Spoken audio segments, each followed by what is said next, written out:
स्वाध्यायः परमः। Doctor Baba Saheb Ambedkar open university.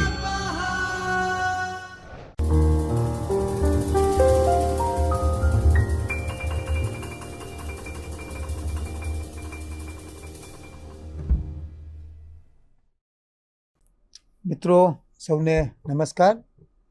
માનવ વિકાસ અને વૃદ્ધિ paper number 102 ના વિડિયો લેક્ચરમાં ફરીથી આપ સૌને આવકારું છું, સ્વાગત કરું છું।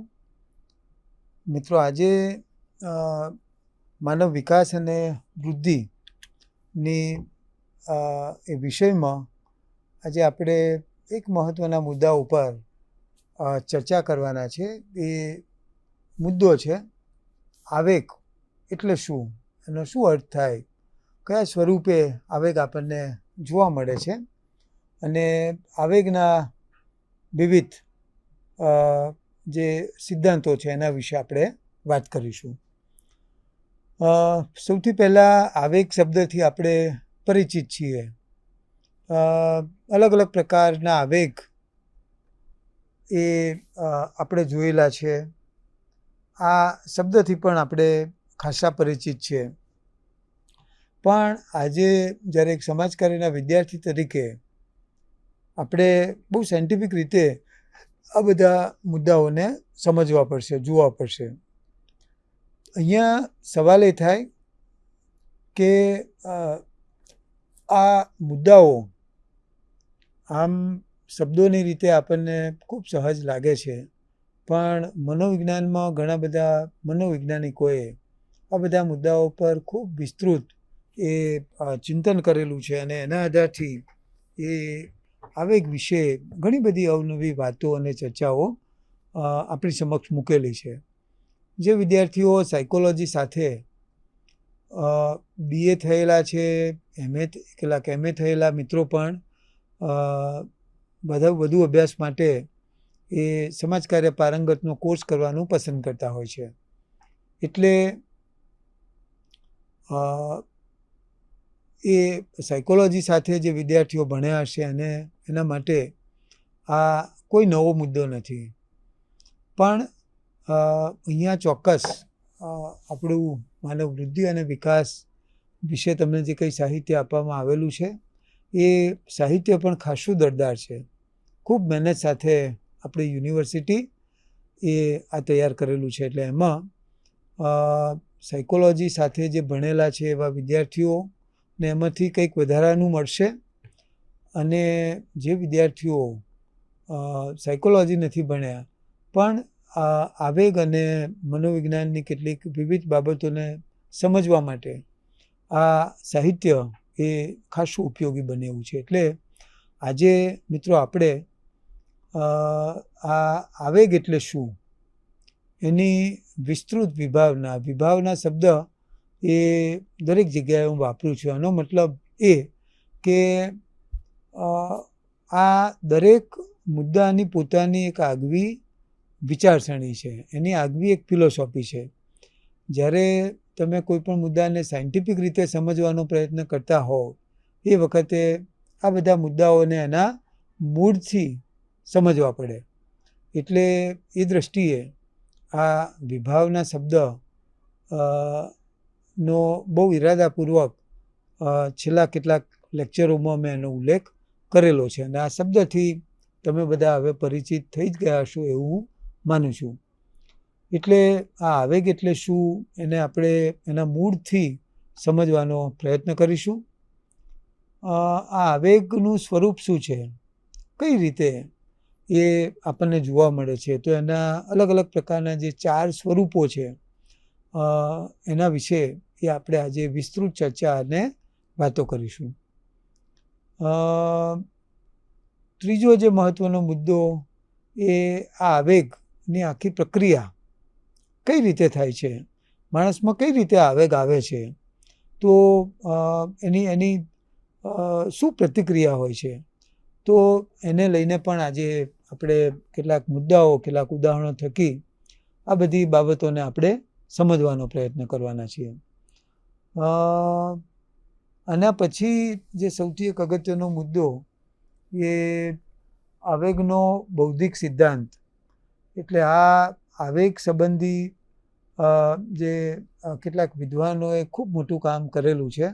એટલે આ આવેગનો બૌદ્ધિક સિદ્ધાંત એ શું છે એના વિશે આજે આપણે વિસ્તૃત ચર્ચા અને જાણકારી પ્રાપ્ત કરીશું. એટલે આજના લેક્ચર માટે લેક્ચરના આ 4 મહત્ત્વના હેતુઓને ધ્યાનમાં રાખી અને આજે આપણે ઘણી બધી વાતો અને ચર્ચા કરવી છે. સૌથી પહેલો મુદ્દો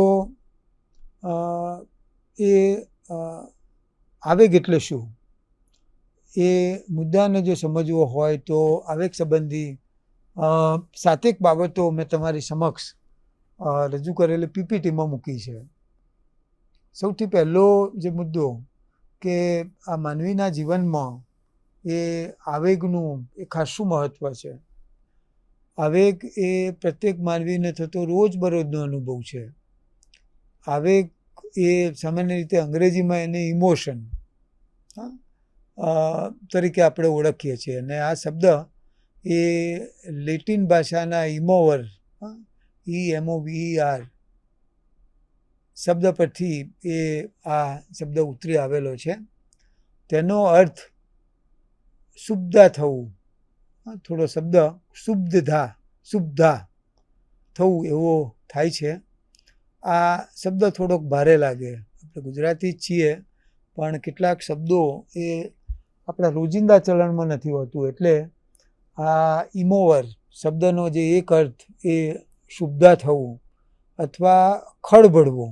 સામાન્ય રીતે આપણે ખળભળાટ થયો એવો શબ્દ, એકદમ શું બન્યું અચાનક કશી ખબર ના પડી, ખળભળાટ થયો, એ શબ્દનું પ્રયોજન એ આપણે કરતા હોય છે. એટલે એનો એક બીજો સમાનાર્થી કે પર્યાયવાચી શબ્દ એ ખળભળવું એવો પણ થાય છે. તો શરીરમાં થતા ખળભળાટને આપણે એક આવેગ તરીકે ઓળખીએ છીએ અથવા એને આપણે આવેગ કહેવામાં આવે છે એવું કહી શકીએ. કેટલાક વિદ્વાનોએ પણ આ આવેગ વિશેની વ્યાખ્યાઓ આપેલી છે. એમાં વુડવર્થ અને માર્કવિસ આ વિદ્વાનોએ જે વ્યાખ્યા આપી છે એ આવેગ એ સમગ્ર તંત્રની એક શુદ્ધ અવસ્થા છે. એટલે સામાન્ય રીતે તમે જુઓ તો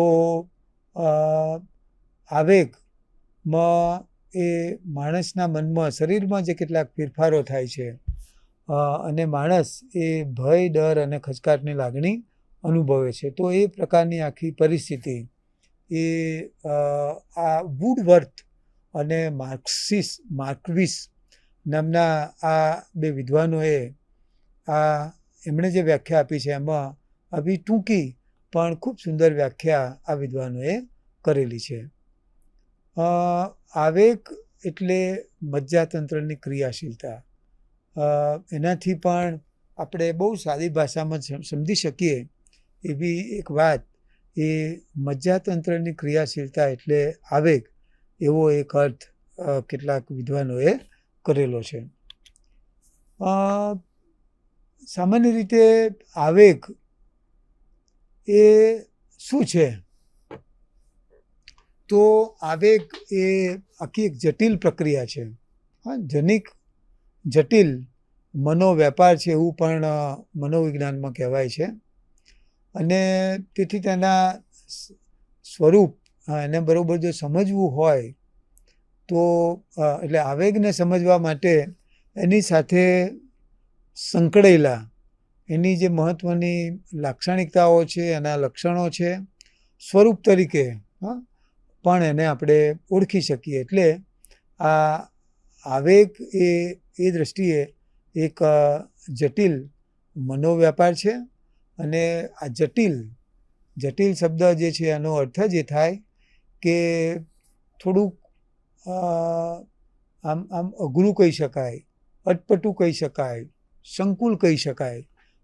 એટલે આમ આપણે આમ હું તમને કહું અને તરત જ તમે માની લો એવી આ સીધી સાદી ગુજરાતી ભાષામાં જેને આપણે કહીએ કે ભાઈ આ શીરાની માફક ઉતરી જાય એવી એક સહજ બાબત નથી. આમ ખાલી સહજ જ છે પણ સામાન્ય રીતે જે છે એ બીજી બધી બાબતોની સરખામણીએ આ કેટલીક જટિલ, અઘરી, અટપટી કે સંકુલ બાબતોને સમજવી એ મુશ્કેલ હોય છે. એટલે એ રીતે મિત્રો આ 4 બાબતો, આવેગનું સ્વરૂપ નીચેના 4 પાસાના આધારે સ્પષ્ટ થાય છે. અગેન આમાંના કેટલાક પ્રશ્નો એ પરીક્ષામાં પણ પૂછી શકાય કે આવેગનું સ્વરૂપ સમજવા માટે કેટલા પાસાઓ છે? તો 4 પાસાઓ, બરાબર. તમને ટૂંકા સ્વરૂપના પ્રશ્નોમાં પૂછી શકાય કે આવેગનું સ્વરૂપ નક્કી કરતા 4 કયા પાસાઓ છે, તે 4 પાસાઓના નામ જણાવો. તો આ આવેગનું સ્વરૂપ નક્કી કરતા 4 પાસાઓ પૈકી, 4 સ્વરૂપો પૈકી પહેલું જે પાસું છે એ આવેગની બાહ્ય અભિવ્યક્તિ. આ ખૂબ મહત્વની બાબત એ આવેગ માટે છે. આવેગની બાહ્ય સ્થિતિ એટલે કોઈ પણ વ્યક્તિ જ્યારે આવેગમય સ્થિતિમાં હોય છે એટલે તરત જ કોઈ વ્યક્તિ એ સામેની, એટલે હું કોઈક તમને ન ગમે એવી કોઈ પણ બાબત એ કહી દઉં, તમને કહેતો હોઉં, એ દરમિયાન જે છે એ તરત જ સામે એની પ્રતિક્રિયા, મોઢા પરના હાવભાવથી લઈ અને એ બધી બાબતોમાં જોવા મળે.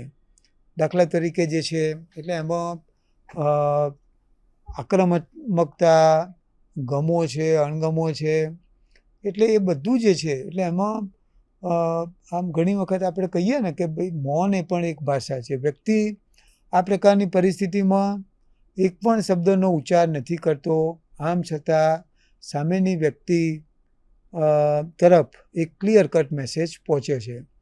તો સામાન્ય રીતે એવી ઘણી વખત તમે જુઓ તો દાખલા તરીકે એવા કોઈ સુખદ દુઃખદ બનાવ હોય, દાખલા તરીકે કોઈ પણ વ્યક્તિનું અવસાન થયું હોય, તો હવે જ્યારે આપણે એને મેસેજ આપવાની વાત હોય તો તરત જ જે છે કે ભાઈ આ તમારા સગા, એટલે એની એક ચોક્કસ પદ્ધતિ છે.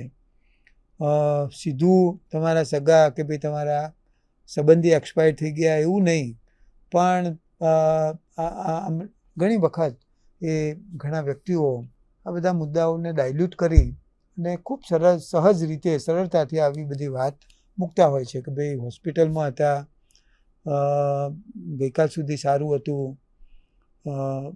બહુ પ્રયત્નો કર્યા પણ છેલ્લે જે છે ન થયા, એટલે એમાં સફળતા મળી અને ગઈકાલ સાંજે એમનું અવસાન થયું. એટલે તરત જ આવો કોઈ મેસેજ વ્યક્તિને, એટલે હું જ્યારે તમને કહું છું એ વખતે તમારી સમક્ષ પણ આખી આ પરિસ્થિતિ, તમારી પાસે આ પ્રકારના જો કોઈ સ્વાનુભવો હોય તો તરત જ એ તમને તમારી પ્રતિકૃતિ દેખાય, અથવા તમે કોઈ આ પ્રકારની પરિસ્થિતિ જોઈ હોય તો એનું આખું એક ચિત્ર એ વર્ષો પછી પણ તમારા માનસ પટ પર એ છબી તરી આવે. તો સામાન્ય રીતે આ મિત્રો આવેગની આ બાહ્ય અભિવ્યક્તિ છે.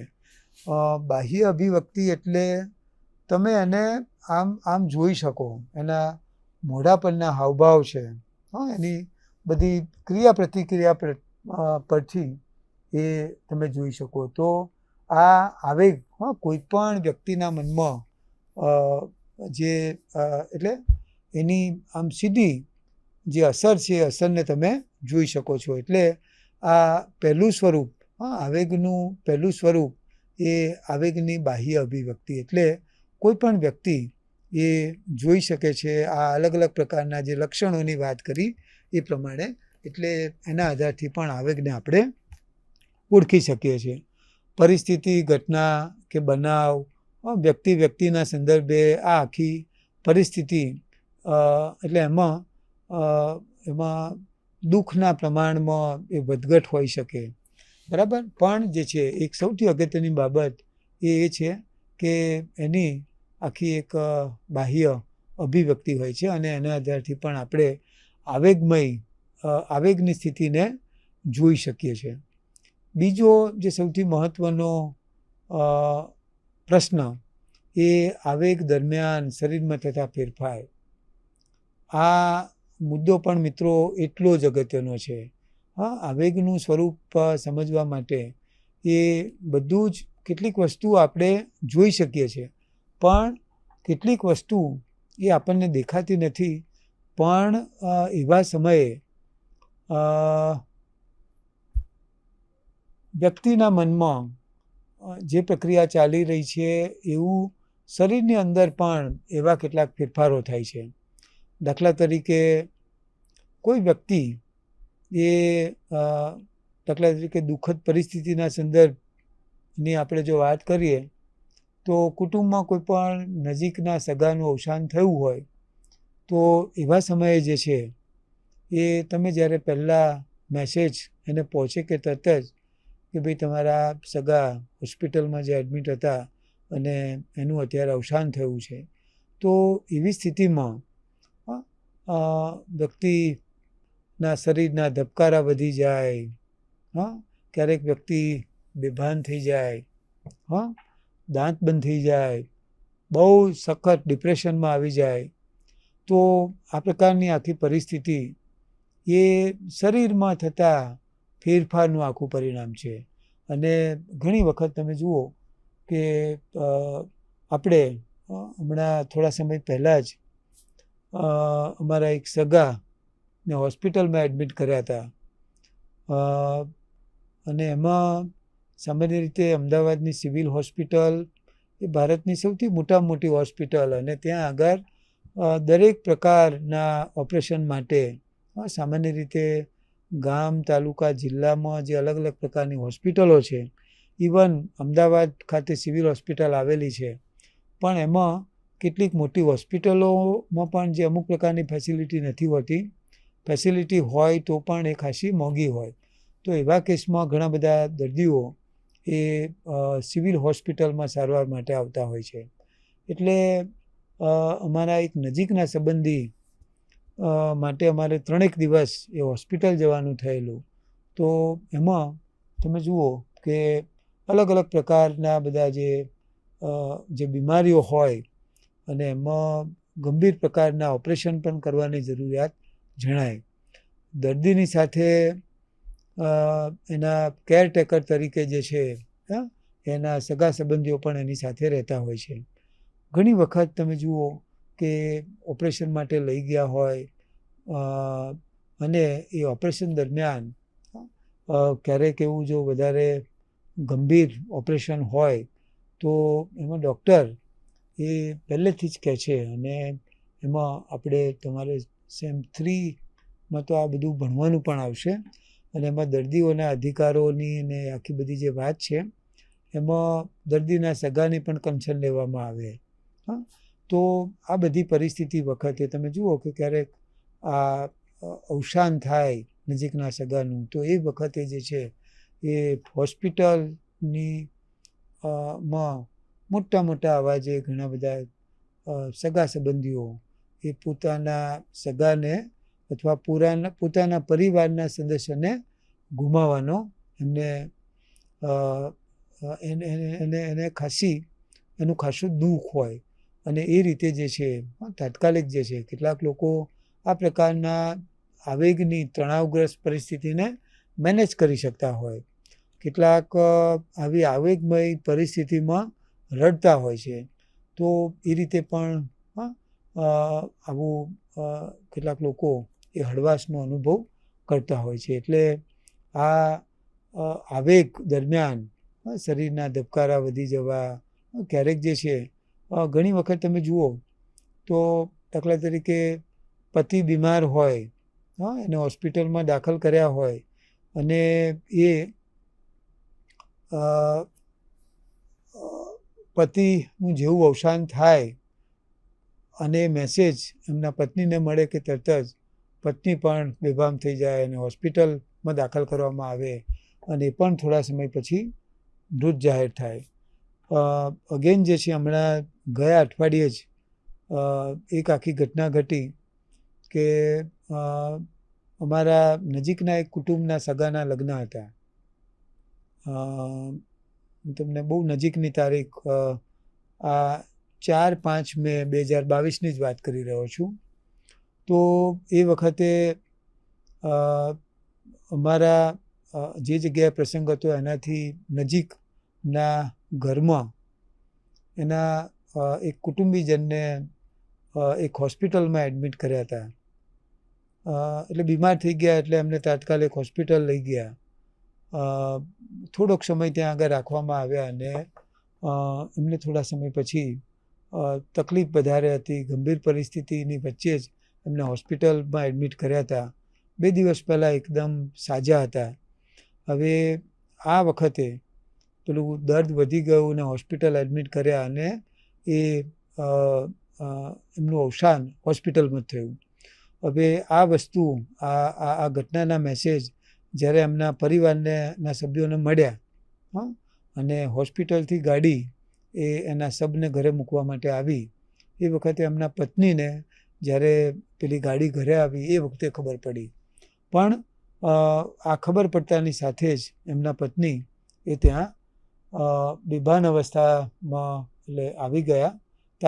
તાત્કાલિક એમને પણ હોસ્પિટલમાં એડમિટ કર્યા અને બીજે દિવસે એમનું પણ અવસાન થયું. તો સામાન્ય રીતે તમે જુઓ તો આ આવેગ દરમિયાન એ ઘણી વખત આ પ્રકારની ગંભીર પ્રકારની પરિસ્થિતિ પણ ઊભી થતી હોય છે. ક્યારેક શરીર અક્કડ થઈ જવું, દાંત બંધ થઈ જવા, આ પ્રકારે એટલે આ ડિપ્રેશનની સ્થિતિમાં આવું થતું હોય છે. પણ આ ક્ષણિક થોડાક સમય માટે હોય ત્યાં સુધી વાંધો નથી. પણ જો ગંભીર પ્રકારની અસરો હોય તો એમાં આ પ્રકારની મુશ્કેલી પણ થઈ શકે છે. ત્રીજો મુદ્દો એ આવેગનો સભાન અનુભવ. ઘણી વખતે બહુ સભાન અવસ્થામાં પણ આ અલગ અલગ પ્રકારના આવેગનો અનુભવ થતો હોય છે અને એમાં જે છે એ વ્યક્તિને પોતે બધું શું થઈ રહ્યું છે, કઈ રીતે થઈ રહ્યું છે, એ બધી જ વસ્તુ વિશેની ખબર હોય અને એ રીતે બહુ સભાનતાપૂર્વક આ આવેગની અનુભૂતિ થતી હોય છે. આવેગનું પ્રેરણાત્મક પાસું અહીંયા તમારી સમક્ષ જે પીપીટી મૂકેલી છે એમાં આ થોડી ભાષાકીય ભૂલ રહી ગઈ છે, પણ તમારે પ્રેરણાત્મક પાસું આ પણ જે છે એ ખૂબ મહત્ત્વનો ભાગ છે. અને એમાં પણ તમે જુઓ તો આવેગનું આ હકારાત્મક પાસું પણ એ છે અને ઘણી વખત જે છે એનામાં એ વખતે વ્યક્તિ એ આવેગની પરિસ્થિતિમાં ભાગી જાય અને એ રીતે પણ પોતાનો સ્વબચાવ કરતું હોય છે. એટલે મિત્રો આ ખૂબ અગત્યની બાબત છે. એટલે આ 4 મુદ્દાઓને સમજ્યા પછી અત્યારે જે આપણે એક મહત્ત્વનો જે સિદ્ધાંત સમજવાનો છે એ આવેગનો બૌદ્ધિક સિદ્ધાંત. અને તો આ આવેગનો બૌદ્ધિક સિદ્ધાંત એ બધા જ આવેગો દરમિયાન શરીરની સ્થિતિ સમાન હોય છે, છતાં જુદા જુદા સમયે આપણે હમણાં જે વાત કરીએ પ્રમાણે એ અલગ અલગ પ્રકારના આવેગોનો અનુભવ કરીએ છીએ. આવેગો એ બોધાત્મક પરિબળો અને શારીરિક ઉત્તેજનાની સ્થિતિ વચ્ચેની આંતરક્રિયાનું પરિણામ છે, એમ સાક્ટર નામના એક વિદ્વાને કહેલું છે. અને આ સાક્ટર એ ખૂબ જાણીતું નામ છે અને એમણે એ 1971માં આ કેટલાક પ્રયોગો જે કર્યા અને એમાં એના પ્રયોગો એ ખાસા જાણીતા બનેલા છે. અને એમાં એમણે જે વાત કરી છે એ પ્રમાણે આવેગો એ બૌદ્ધાત્મક પરિબળો અને શારીરિક ઉત્તેજનાની સ્થિતિ વચ્ચેની આંતરક્રિયાનું પરિણામ છે. તેમણે રજૂ કરેલ આવેગનો બૌદ્ધાંતિક શરીરલક્ષી સિદ્ધાંત, આ સિદ્ધાંત જે છે એ ખૂબ ઉપયોગી છે અને એમાં ખાસ કરીને જે કેટલીક બાબતો એ એમાં અલગથી તારવેલી છે એ એક સમાજકાર્યના વિદ્યાર્થી તરીકે આપણે આ આવેગનો બૌદ્ધિક સિદ્ધાંત એ સમજવો એ ખૂબ જરૂરી છે. અને દાખલા તરીકે એમાં એમણે જે આખી વાત કરી છે એ પ્રમાણે કોઈપણ પ્રકારના વિશિષ્ટ ભાવને એ ચોક્કસ આવેગનું નામ તો વ્યક્તિ પોતે આપે છે. શારીરિક ઉત્તેજનાની સ્થિતિ અને ભાવને ચોક્કસ આવેગનું નામ આપવું એ આખી એક બૌદ્ધાત્મક પ્રક્રિયા છે. અહીં પૂર્વ અનુભવો દ્વારા પ્રાપ્ત થયેલી માહિતીને વર્તમાન પરિસ્થિતિના આધારે પોતાની આવેગમય લાગણીઓનું મૂલ્યાંકન થાય છે. આમ ભૂતકાળના અનુભવો, વર્તમાન પરિસ્થિતિ અને તે દરમિયાનની શારીરિક ઉત્તેજના વગેરેનું મૂલ્યાંકન આવેગ અનુભવ માટે એ ખૂબ મહત્ત્વનું છે. હવે આ બધી બાબતો જે છે, આ થિયોરિકલ જે બાબતો એ સાક્ટર નામના વિદ્વાને એ કેટલાક પ્રયોગના આધારે એ આ બધી બાબતો જુદી તારવી છે. સાક્ટરે પોતાના સિદ્ધાંતની ચકાસણી માટે એક પ્રયોગની યોજના એણે તૈયાર કરેલી અને આ પ્રયોગોમાં એણે જેના પર પ્રયોગ કરવાનો હતો એમને કહેવામાં આવ્યું કે આ અભ્યાસનો હેતુ દ્રષ્ટિ પર વિટામિનના મિશ્રણવાળી દવાની અસર તપાસવાનો છે અને એ રીતે એમણે જે પ્રયોગ માટે જે લોકોને લીધા હતા તેમને ઇન્જેક્શન આપવામાં આવ્યું અને બીજા ઓરડામાં દવાની અસર થાય તે માટે એમને બેસાડવામાં આવ્યા. આમાંના અડધા એટલે 50% પ્રાયોગિક જૂથને એ એપિનેફાઇલ નામનું ઇન્જેક્શન આપ્યું. આ એપિનેફાઇલથી હૃદયના ધબકારા વધવા, શ્વાસની ગતિ વધવી, સ્નાયુઓ તંગ થવા વગેરે અનુકંપી ચેતાતંત્રના ફેરફારો થાય છે. અને બીજા 50% જે હતા એમને સેલાઇન મિશ્રણનું ઇન્જેક્શન આપવામાં આવ્યું. હવે આની કોઈ શારીરિક અસરો થતી નથી. એપિનેફાઇલનું ઇન્જેક્શન જેમને આપવામાં આવ્યું તે પ્રયોગ જેના માટે જે લોકો પર થયો હતો એવા લોકોને ત્યાર પછી 3 જૂથમાં વહેંચવામાં આવ્યા. તેમાંના પ્રથમ જૂથોને થનારા શારીરિક ફેરફારો અંગે સાચી માહિતી આપવામાં આવી.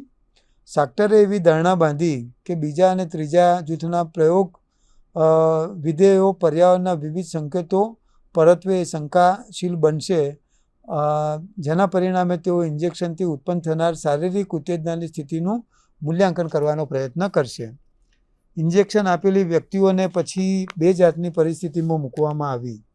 બાજુના ઓરડામાં પ્રયોગની પૂર્વયોજના પ્રમાણે એક મદદનીશ વ્યક્તિએ ખૂબ હળવું અને આનંદનું વાતાવરણ એ ઉત્પન્ન કર્યું અને બીજી પરિસ્થિતિમાં પ્રયોગ વિધેયો માટે એ ઘોંઘાટ ઉત્પન્ન થાય એ પ્રકારની અપમાનજનક પ્રવૃત્તિઓ ત્યાં આગળ કરી.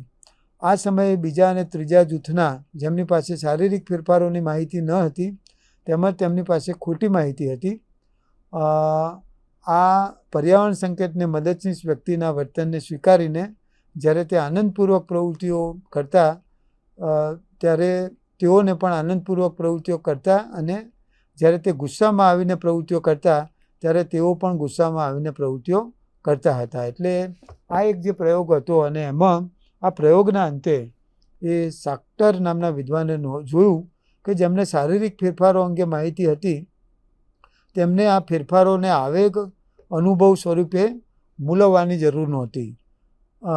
એટલે આ પ્રયોગના અંતે સાબિત થયું કે વ્યક્તિ પોતાની આસપાસની વ્યક્તિઓ અને પરિસ્થિતિઓના આધારે પોતાની આંતરિક લાગણીઓનું એ મૂલ્યાંકન કરે છે. એટલે જો ખબર હોય તો બધું બહુ સહજ અને સાહજિકતાથી એ કરે છે, પણ જો ખબર ન હોય તો એ રીતે જે છે એ વિપરીત પ્રકારની પરિસ્થિતિ ત્યાં જોવા મળે છે. સાક્ટરના પ્રયોગની ઘણા બધા કારણોસર એ ટીકા કરવામાં આવી છે. રોજર્સ અને ડેકનર, માર્શલ નામના સંશોધકોએ અલગ અલગ રીતે પણ ઘણા બધા પ્રયોગો કરેલા છે. એટલે મિત્રો આ સાક્ટરનો આ પ્રયોગ જે છે એ ખૂબ જાણીતો બનેલો છે અને એ રીતે જે આ આવેગનો બોધાત્મક સિદ્ધાંતના સંદર્ભમાં આ સાક્ટરની આ વાત જે છે એટલે ખૂબ જાણીતી બનેલી છે. મેં હમણાં જ જે વાત કરી એ પ્રમાણે ઘણા બધા મનોવૈજ્ઞાનિકો સાક્ટરની આ વાત સાથે સંમત નથી થતા. એમણે જે તે વખતે વિરોધ પણ નોંધાવ્યો છે પણ ઓવરઓલ કે કોઈ પણ સિસ્ટમના સારા નરસા જે પાસાઓ હોય છે એમાં બની શકે કે એક જ પ્રકારનું કામ કરતા લોકોને એ અમુક પ્રકારના વાંધા અથવા એમણે જે કંઈ ટીકા ટિપ્પણી કરી હશે એટલે એના વિશે એટલે એ અંગેના આપણે વિસ્તૃત કયા કારણોસર ટીકાઓ થઈ છે એના વિશે આપણને પૂરતો અભ્યાસ નથી. એટલે આપણે અત્યારે એ સંદર્ભે કંઈ કહી શકીએ એવી સ્થિતિમાં નથી. પણ આ આવેગનો બૌદ્ધિક સિદ્ધાંત એ રીતે ખૂબ આવેગની પરિસ્થિતિને સમજવા માટે ઉપયોગી બની શકે એમ છે. એટલે મિત્રો, આ આવેગ એટલે શું, આવેગના 4 અલગ અલગ સ્વરૂપો કયા છે, અને આવેગનો બૌદ્ધિક સિદ્ધાંત એ 3 બાબતો એ આવેગની વિસ્તૃત વિભાવનાને સમજવા માટે એ ખૂબ ઉપયોગી બની શકે એવા છે. એટલે શરૂઆતમાં જે 4 ઓબ્જેક્ટિવના સંદર્ભમાં જે મેં વાત કરી હતી એ 4 ઓબ્જેક્ટિવને કેન્દ્ર સ્થાને રાખીને જ થોડીક સમયની મર્યાદાના લીધે, કારણ કે આ વિષય ખાસો મોટો છે, ખૂબ ગહન છે, એટલે આ બધા મુદ્દાઓને સમજવા માટે ખાસો સમય જોઈએ. પણ મેં અગાઉ પણ તમને સ્પષ્ટતા કરેલી છે એ પ્રમાણે આપણે આ મનોવિજ્ઞાનને એક સામાજિક વિજ્ઞાન તરીકે જોઈ રહ્યા છે. સમાજ કાર્ય એ અલગથી વિષય નથી, પણ આવા ઘણા બધા વિજ્ઞાનો અને શાસ્ત્રોનું સમન્વય અને સંકલન છે. એટલે એ રીતે મિત્રો, આ મનોવિજ્ઞાનની કેટલીક બાબતોને આપણે અહીંયા બધી જ બાબતોને આપણે આ સિલેબસમાં એ સમાવી શકીએ નથી એમ નથી, અને સમાવી શકીએ તો પણ એના વિશે ટૂંકાણમાં વાત કરવી પડે એવી સ્થિતિ છે. એટલે મિત્રો, કદાચ ક્યાંય કોઈક મુદ્દે એ થોડી ઉતાવળ થઈ હોય તો માફ કરજો, પણ તમને જે કંઈ રેફરન્સ મટીરિયલ આપવામાં આવેલું છે એમાં ખૂબ ઊંડાણપૂર્વક આ બધા જ મુદ્દાઓને લઈને ચર્ચા કરવામાં આવી છે. એટલે ફરી આટલી ચર્ચા અને વાત સાથે આપ સૌનો આભાર માની અને મારી આજની આ વાત પૂરી કરું છું. તમે બધા મિત્રોએ મને શાંતિથી સાંભળ્યો. ફરીથી આપ સૌનો આભાર. ધન્યવાદ. સ્વાધ્યાયઃ પરમં